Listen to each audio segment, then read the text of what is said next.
situation. That's as close as you can get, John. What can you tell us right now? Yeah, Brian Christie, we've only been here for the last 20 minutes or so. This is as close as we can get, and we're still maybe 2 or 3 blocks away. I'm going to show you, as I step out of the way, the police response. And if you go down to that light and hang a left, that is Hessler Boulevard, and that is where the DMV is. And that's where we have now confirmed, unfortunately, that a Delaware state trooper was shot and died from their injuries. The shooting happened around 2 o'clock. It sounds like there was an active shooter situation, and that trooper was trying to put a stop to it. We also know the shooter has now been confirmed dead as well, but unfortunately getting the information in the last few minutes that the trooper succumbed to his injuries. Now, let's switch over to some video. We want to show you how it looked here a little while ago as that active shooter situation was declared there at the DMV. Delaware State Police confirming that the trooper was shot. And we're just getting those updates. The trooper died from their injuries. The shooter was shot as well. They died as well. Our crew saw at least 2 other people on the scene that looked like they were injured, but we have no confirmation on other injuries at this time.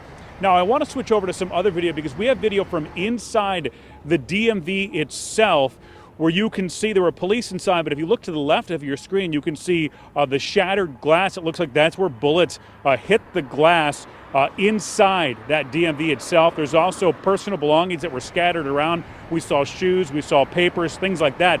It appeared that it could have been busy in the lobby at the time because it's only open today and tomorrow before the Christmas break. So we also talked to one person who was near the scene when that gunfire erupted. I want to let you hear what they had to say. It's just really sad. Like, when does it stop? They said a guy just walked up in a motor vehicle and just started shooting. It don't have to be like that. Back out here live. Now, we have seen a lot of state troopers, also Newcastle County Police, going up. This is 13 right here, Route 13. We've watched them racing up the street. In fact, there are more coming right now as they're starting to wrap this scene up itself. Now, Brian, you mentioned off the top there that the governor was the one who confirmed that the trooper had died. He also said that, this is Matt Meyer speaking, that they are closely monitoring the situation. They said there's no more active threat to anyone and no active threat to law enforcement either. They're also praying for the family of the trooper and the families who were affected. We also know the Department of Justice is reaching out to see if they can help in any way. They're saying their thoughts and prayers are with the family of that trooper who unfortunately was killed here at the scene at the DMV as an active shooter situation unfolded. We're also expecting to get some more updates from Delaware State Police at some point this afternoon over at one of their barracks sites. We're going to have a crew there as well. Once we get that information, we'll bring that to you live. But this all developing here in the last hour or two, the information that we are getting that unfortunately a Delaware State trooper has been killed while trying to stop an active shooter in the DMV just 2 days before Christmas. We're live in Minquidale. John Paul, Channel 6 Action News.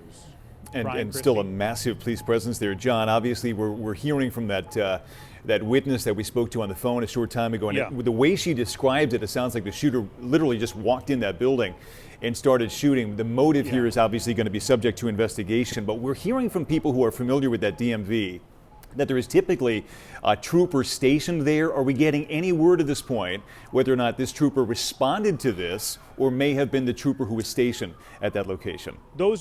Those are questions that I have been asking as well, Brian. As you can imagine, they don't have anyone who can talk with me at this point. I've also been in contact with Newcastle County Police. They're deferring everything to Delaware State Police, but I have been hearing that there may have been an officer here. I'm not sure if that's standard or if maybe they were expecting to be busy before the holiday break, so they wanted to have someone there. I know it's not uncommon to see officers at the DMV, but at this point, we just don't have that confirmed. That is something we will be asking once they give their media update that is expected to happen at some point this afternoon. Again, as I said, we will bring that to you live when it comes in, but that is one of the questions that we had. Was this officer stationed at the DMV? Was the officer targeted? Why did this happen? These are answers that we just don't have at this point, Brian. And they may not have either, John. Thank you. Forgive me if you've mentioned this, but it bears repeating. If you did, we will expect to hear from Delaware State Police on this topic coming up at some point during, we expect, this newscast tonight. John, we'll check back in with you. Thank you.